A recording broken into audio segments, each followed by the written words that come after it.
name is Seamus. I am the Director of Special Events here at the Cradle Aviation Museum. This is the Arcade Age exhibit. My name is George Portugal, and so I'm the Chief Preservationist for the Long Island Retro Gaming Expo.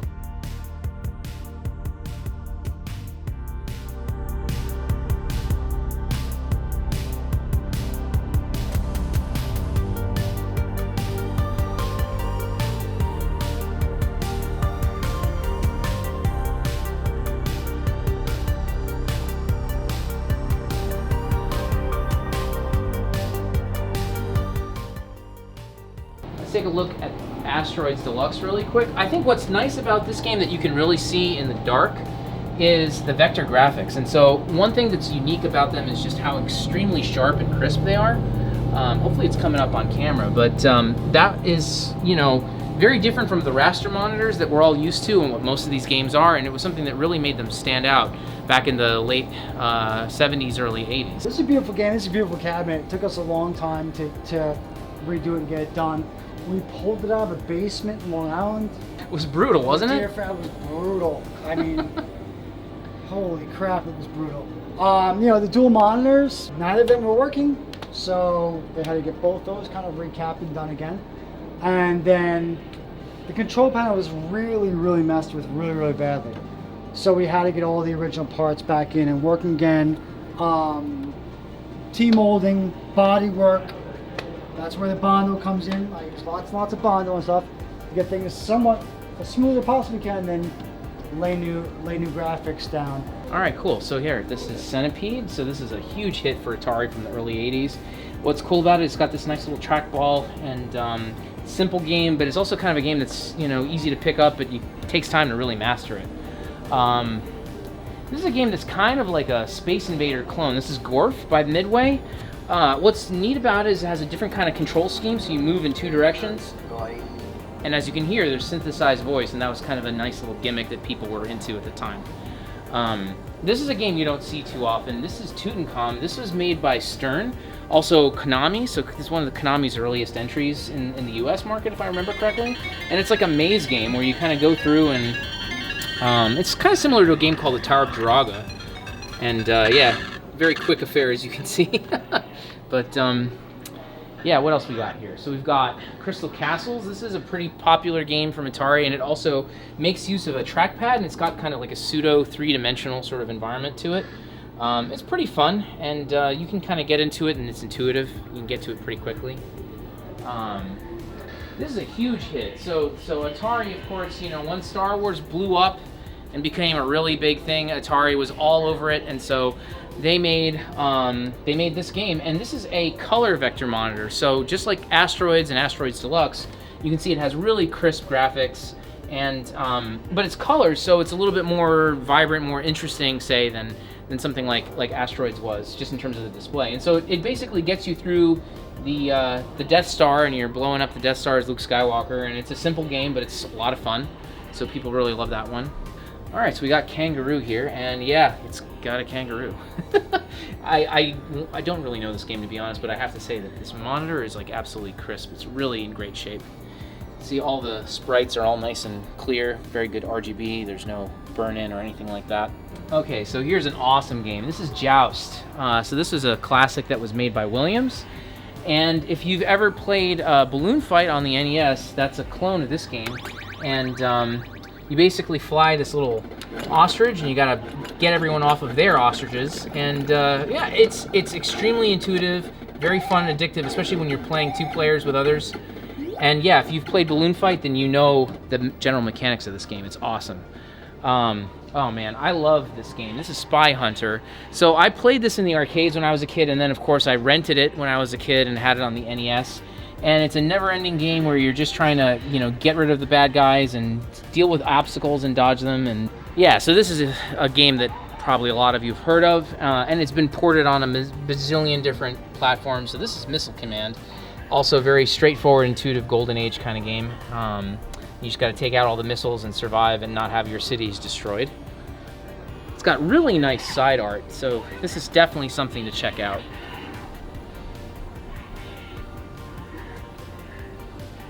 Yeah, so this is an arcade classic that I also played a lot, and I think lots of kids from the 80s did. So this is Double Dragon by Taito, and it's a beat 'em up, but it's basically one of the very first beat 'em ups. It really helped to define the genre. It's got great music, and you have to bear in mind that these graphics, this is from 1985. So considering that it's from 85, this actually looks really good. If you play it nowadays, you'll notice that it does have quite a lot of slowdown, but again, for its time, this was pretty epic. And it's a lot of fun to this day. You can really just jump right into this game. This is another game from the mid-80s that's a really big classic. This is Arkanoid. So this came out in 1986 and was done by Romstar. And if you take a look at the gameplay, it's basically the same sort of principle of Breakout. So, you know, bear in mind here that we are now in 1986 and Pong came out in 1972. So we're like, you know, almost 15 years later, and the concept of Pong is still alive and well in the arcade and at home, because this game also came out on the NES. It was a huge hit. I definitely played it. It even came with a special little accessory controller. So this is a lot of fun and definitely a game worth playing. All right, so now we're starting to get into the late 80s, early 90s, and so you can certainly hear that from the music in the background. So this is the sequel to Double Dragon. This is Double Dragon 2. This game, you know, has a lot of the same mechanics, but they really improved on everything and made it even better. I would argue this is the best Double Dragon of the three. And it's a lot faster. If you play this game compared to 1, you'll notice the gameplay action is way quicker. So they definitely enhanced the hardware specs when they made this game. So now over here, we're starting to get into the late 80s, early 90s. And so what you see here is a lot of arcade manufacturers. They started creating these common platforms, which they used to build multiple games. And so that's what you have here. This game is Strider, and this was made by Capcom. I believe it was in the late 80s. It was still not quite 1990 yet. But they did this with a common architecture called the Capcom Play System 1, or otherwise known as CPS-1. So it's a board set with 3 layers, and so one layer is common to all of them, and then the other 2 layers change depending on which type of game that you have. And so Capcom did this to lower costs and to have common resources for all their developers, and it was a huge success. Like, there's a lot of hits, including, of course, Street Fighter 2 and Street Fighter 2 Championship Edition. So this game, Strider, is kind of like a platformer-style game. It's a lot of fun. It has outstanding FM synthesis music, and it was also ported onto the Sega Genesis, and it was also ported onto the NES, although the NES game is quite different from the arcade, whereas like the Genesis game is a pretty faithful port of this game. Definitely worth checking out if you haven't. So we do have one flight sim game, so this is Sega's Afterburner. Sega is, you know, definitely one of the most prolific arcade manufacturers of all time. I think they made maybe like 500 or more games from the early 70s all the way into the present. And this game is a classic. It's a lot of fun. I mean, it would be really awesome if we had the sit-down cockpit, because I feel like that's the most immersive and fun experience, but you still have the joystick. There's a lot of force feedback, so this whole cabinet actually shakes really violently when you go down. So it's a lot of fun to play. So over here we have X-Men versus Street Fighter. This game is outstanding, and so at this point Capcom was already, you know, just churning out hit after hit after hit. And so this is the CPS-2 architecture. So this is the next generation of their Capcom Play System, and so it consists of a common A board and then a B board, which you could swap out. So this was nice for the arcade operators because they could just buy a B board and put it in and they'd have a new game. So it makes things very easy for switching out and having a new game. During this period, this was like about 95, 96, and Capcom partnered up with Marvel, and they churned out so many good games, including this game and Marvel vs. Capcom, which we do have in the collection. It's being repaired right now, but that's something that we also have as well. How did I get involved with Long Island Retro Gaming Expo? I can remember the day I was working in the arcade, and Ryan with the expo kind of showed up here to play games, and he started like pitching me on this idea of having the Long Island Retro Gaming Expo here. I met the rest of the guys, and we realized that we had a lot in common in terms of the preservation and wanting to tell the story of video games. The first expo here was such a natural fit because we had the exhibit, and it was just explosive. Honestly, it was kind of like meant to be. And Joel and the guys from Long Island Retro Gaming Expo just put on this amazing show. very easy to work with them and very, very professional. And more so, I've been working with them now for a few years, that it's larger than a just professional relationship as far as I'm the director of special events and this is my client. So now we have a friendship now that's lasted a few years. Another great thing that came out of it was meeting George Portugal. So another awesome thing to come out of the LIRetro Gaming Expo with working with the Cradle Aviation Museum and the Arcade Age, and then what LIRetro was doing was I got to meet George Portugal. Myself and George developed such a solid rapport that we realized we were both in love with the same concept and ideas of getting these things back to working condition, getting them back to being pretty, or just getting them working. Yeah, and then collectively telling the story of what an arcade is and how it came to be and the whole life story of that hardware. Yeah. So I ended up finding the expo like a lot of people do. So I just happened to come to the 2017 expo, which I think might have been the first one that was held here. And I was floored because like I've been into video games my whole life. I love video games, but like, you know, I kind of took a turn that I think a lot of gamers don't go down. So I started getting really interested in understanding how they work, like the inner workings of consoles, how to repair them, and that was before I'd really met anybody. Before I'd met, you know, the expo, before I'd met Seamus, I was doing this stuff on my own. So my background is, I'm a scientist, specifically a neuroscientist, and so I knew a little bit about, you know, working with electronics, with soldering and all that kind of stuff, but then at some point I started applying this to video games. And so I think it all started when I was helping my parents clean up their house and I found my childhood Game Boy and it was broken. And I was like, well, let me see if I can fix this thing. And that was just like the start of a huge journey that I got into. And so I started with very simple stuff, and then I started building up my confidence, and then I started buying broken stuff from eBay so I could fix it and sell it. And then I met everybody, you know, through both the Facebook Long Island Retro Facebook group and also through the expo. And I was like, oh wow, there's a huge community in my backyard that I was completely oblivious to. Like I didn't even know there were video game stores on Long Island, aside from GameStop. And then suddenly I realized like, wow, I'm not alone at all. So then I just started sharing what I do, and it kind of took a life of its own, and lots of people started coming to me with their broken stuff and fixing it, and eventually video game stores started coming to me with their broken stuff and I started fixing it. And then I started getting into modifications, you know, taking working systems and making them even better than they ever were before.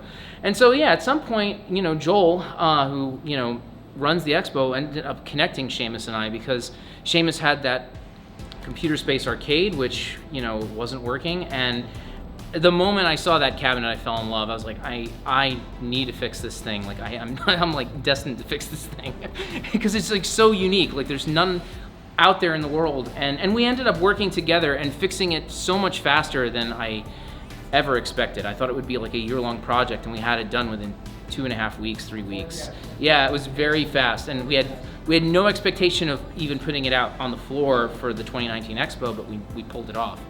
And then, yeah, fixing that game really set me on a course to getting knee-deep into arcades. You know, so now I have several of my own cabinets, I have several of my own board sets that I can play at home, and then, you know, I work with Seamus all the time just to keep the lights running. So there's at least 75 machines here, and so, you know, they're constantly in need of work and maintenance, and so we make sure that they keep running so that people can come in and get the experience of what it was really like to play these things. This is like my jam right here, like the 90s.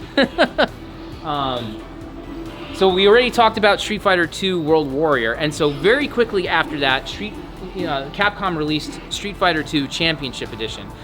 So this is a much better version of the game, which also allows you to play as the bosses, and it has a couple of extra features to it. I think this is the one that people remember the most. Even though World Warrior was the first, this is the one that really was just amazing. And as you can see, it was kitted into every arcade cabinet imaginable. This was definitely at one point a Defender cabinet, and now it's been converted into Street Fighter Championship Edition, and this is actually how Seamus got it. And we decided to paint it white just to make it stand out from all of the sea of black arcade cabinets, and I think it has a really nice look to it. A couple of months ago, we rebuilt this monitor completely, and so if you take a look at it, you can see just how sharp the pixels are. Everything looks just outstanding. All right, so on the opposite side, we have another really good game from the CPS1 library. So this is Final Fight. This game is one of the best beat 'em ups in my opinion. Like, I love Final Fight. I played the hell out of this in the arcades. I own the Super Nintendo version of this. There's also a Sega CD port of this, which is outstanding. It has really good music, and you can actually have multiple players on there. So yeah, this is a definite must-have if you're trying to explore the early beat 'em up library. And yeah, always come back to this. All right, so this is a really rare game. This is a Golden Age game, so we're kind of going back in time a little bit over here to the 80s. And this is a game that was made by a company called Rockola, and it's called Nibbler. So these are really, really hard to find. This is not the original cabinet. This is a conversion into this particular cabinet. But yeah, this is a game you really don't see. And we really pulled out all the stops with this. We redid all the art, did the bezel, did the marquee, so that it all looks, you know, really perfect. And it's a pretty fun game. It's extremely intuitive. It just has a joystick, so there's no buttons, and all you have to do is just not bite yourself. You just go through a maze, you just eat up all the little dots. As you eat them, you get bigger, and you just got to try to avoid not biting yourself. And it's challenging. You really got to think your way through the maze as you get bigger and bigger, and as the mazes get more complicated. All right, so here we are in the late 90s, and at this point, Nintendo was partnering up with Midway, and Midway was really hitting its stride in the mid to late 90s. They put out so many hits like Mortal Kombat 2, NBA Jam, and so Cruisin' Exotica is one of those hits where they had a trio of games. They had Cruisin' World, Cruisin' USA, and Cruisin' Exotica, and so that's the one that we have here. It's a really fun driving game. There's some really wacky elements to it, and what I really love about it is just how nice and vibrant this monitor is. It's a huge, higher resolution monitor, and I've never had to fix this. This is the way we purchased it, and it's the way that it is, and thankfully it works perfectly. All right, so this is another game from that time period of the late 80s, early 90s, and this is Ninja Gaiden. And this is one of those games where I actually feel like the console ports did a much better job than the arcade original. So this game first came out in the arcades, Techno put it out, and it was just kind of like a generic beat 'em up. It's only marginally interesting in my opinion. It's not that it's bad, it's definitely a fun game. But when you compare it to what was released on the NES and some of the other consoles, there's really no comparison. The NES port of this game completely reinvented it, really took it to the next level, and we'll actually see that in a few minutes because we have it right here on another cabinet. But it's a fun game, but it's one of these examples where sometimes the arcade original isn't always the best. Sometimes the consoles really stepped it up. So what we have here is something that's called the Play Choice 10. And so this particular version of it is a countertop version. So basically what this is a arcade version of the Nintendo Entertainment System. So Nintendo made these when they were trying to get the NES into the American market, and at the time, the American market for video games had crashed and no one wanted anything to do with video games. And so they used these arcade cabinets as a way to introduce people to the NES and get interested. And so this cabinet here is one type of version. This is the countertop. These are the hardest to find. They would have these in like restaurants and pizza parlors because they were small and easy to use. And they would also find conversions of punch-out, two-monitor punch-outs into this as well. So the way that it works is that you have 10 slots and you have 10 different NES games. So you can cycle through and pick whichever one you want. And then you add quarters, and then that gives you time so that you can play these games. And for the most part, they're the same as their NES originals, although Punch-Out is actually a little bit different because if you play this game, you actually enter your initials and it'll save your information. One other cool thing about the Play Choice is it actually gives you instructions on how to play the game. So if you're totally clueless or you've never seen this NES game before, you can actually hit this button and get information on how the game works. This is actually the very first arcade machine that I fixed. So we got this, thankfully, it was a donation, so it was already very broken, it was waterlogged, and large chunks of the cabinet were missing. The game and the monitor weren't working, and so over the course of about a month or so, I slowly rebuilt the cabinet, and again, this was a partnership between me and my dad because I don't know first thing about woodworking, and he's very, very good at that. So he helped me to restore the wood and get it all back together. And then meanwhile, I got the games working and got the monitor restored as well. So this thing is really kind of what got me into arcades before I found Seamus and before I found Computer Space.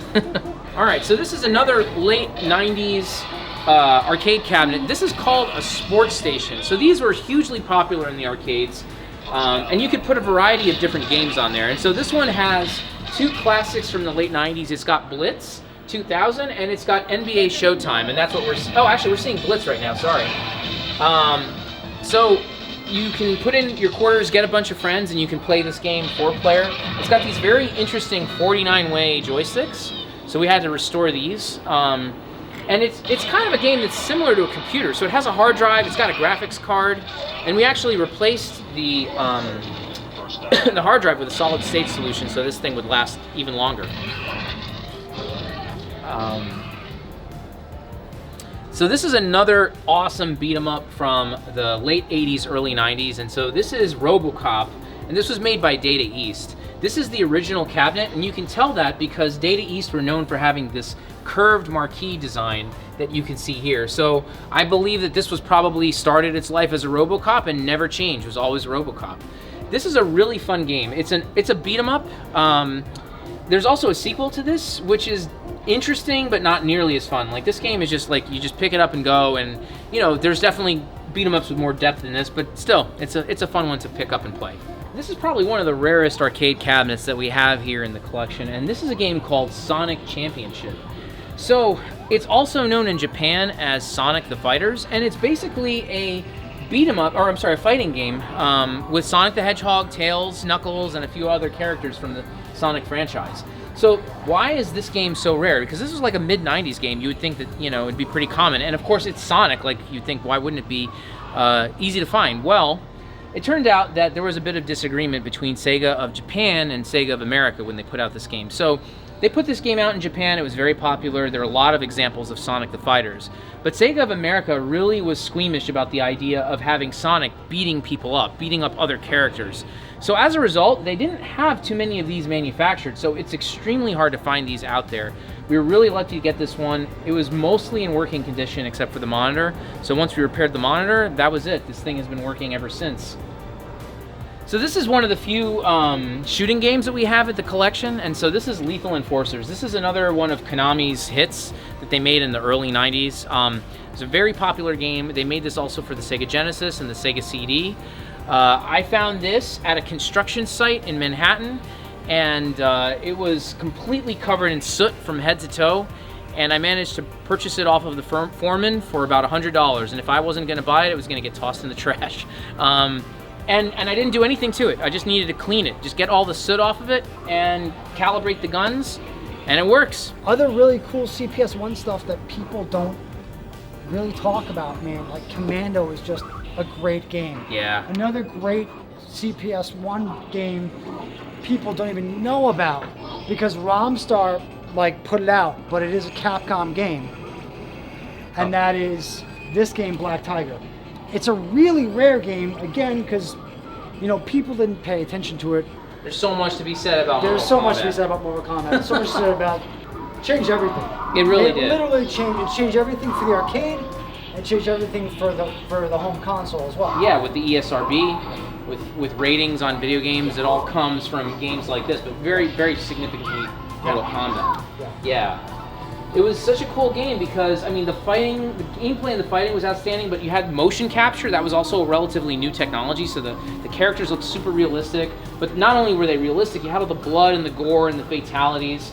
What was really cool about this is that they didn't publicize the fatalities, and so they would actually have ringers that would go to arcades, play the game, execute a finish move, and make everyone in the arcade lose their minds because they just saw something they never thought they'd see before. Yeah. Mortal Kombat 2, and I think they really stepped things up with this game. They definitely did. A lot more characters, so many more finishing moves. The gameplay and the mechanics just got much better, and they did it fast because they knew that they had to. I mean, I know Midway was toying with the idea of doing like a championship edition, like Street Fighter 2, but I think they changed course, and then they just were like, no, we're just gonna go for a full-on sequel. All right, so this is our Capcom CPS-3 multi-cabinet. And so when I purchased this cabinet, it was a Street Fighter 3 Third Strike, And what's interesting about this is the CPS-3 system was Capcom's final homemade arcade system. And so just like CPS-1 and CPS-2, the idea was that you'd have a common platform, and then you could just change out CDs and change out security cartridges and make it into its own unique game. So this was not nearly as successful as CPS-1 and 2 for a variety of reasons. And so one of the reasons too is that it's very finicky. Like the security cartridges fail, and when they fail, you had to send it back to Capcom to get service. And so that's exactly what happened to this particular cabinet. So what I ended up doing was fitting it out with Darksoft's CPS-3 Multi, which allows you to play the entire library from either one CD or from an SD card, which is what I have in here. So all of these games are fighting games. The one that we have here is Red Earth, and this game is, I think, the first CPS-3 game. It's a lot of fun. It has an RPG element to it as well, and a story, like a pretty nice story to it. So it stands out from a lot of the other beat-em-ups, or other fighting games. This is my personal collection first cabinet I ever owned. Really? This is the first cabinet you ever got? First cabinet I ever got. Growing up, when this came on the scene, yeah, you know, when Street Fighter 2 came on the scene, it was a huge deal. But when the team up happened, and it was Marvel vs. Capcom, then Marvel vs. Capcom 2 came out, remember, you know, younger, I was like, man, if I only ever own one arcade cabinet, it's gonna be an MVC2. That question you asked me, like, where did this come from? Dude, honestly, it came from this cabinet. I mean, if you really want to get down to the nitty gritty, this is the first cabinet. This is what got you started. This is what got me started. Yeah. The idea of turning other people on to having a retro 80s, 90s arcade in the museum came because I had this in my shop down in a different building, and I would go down there at night and plug it in and just play. Just play at night and be loud as hell, whatever. And there's got to be other people out there who want to do this like me. So, yeah, the exhibit came out of this one cabinet. That's awesome. Yeah. What drives you in this hobby? For me, it's honestly, it's really for the love of trying to restore something, trying to put something out for people to play. When I see the look on people's faces when they come to this exhibit and they find their game out on that floor, honestly, that's what drives me, man. They bring their kids, they expose their kids to it, and there's like little kids coming in here and they love retro video games. Like, that's what drives me. That's why I want to do it. And uncovering, there's always a game out there that I haven't played, or like, you know, discovering new games that were made 30 years ago is always awesome. Like, I love doing that too. I love uncovering things. The arcade archaeology, what I call it, I love, you know, taking apart a cabinet and realizing it's not what it is right now. It was something before that. You know, can I restore it back to its original form? I do the hobby not for me to collect. I do the hobby for the general public who come in and do this, who come into this exhibit. It's like their collection. Like, I do it to build their collection. So when the next time they come in, there's something else on the floor, or something new that they've never seen before. What drives you in this hobby? I think it's that I'm always intellectually challenged by this, because there's always something new that I discover and learn, and then, you know, the fact that I can apply my skills to something that doesn't just benefit one person but benefits the public.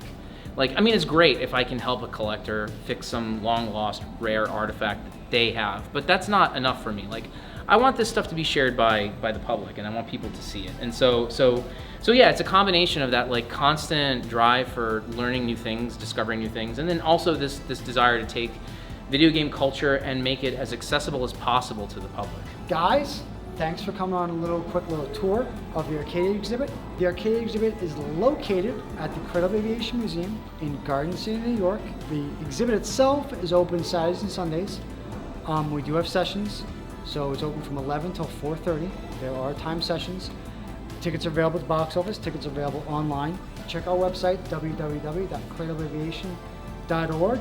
click on the arcade exhibit, and that will fill you on everything you need to know. And then if you guys are interested in more than just arcades, the Long Island Retro Gaming Expo is hosted every year here at the Cradle of Aviation. So we will have all these arcade cabinets and then a ton of video game consoles, panelists, all sorts of vendors, and tons of stuff having to do with retro gaming. So check us out every August at the Cradle of Aviation Museum.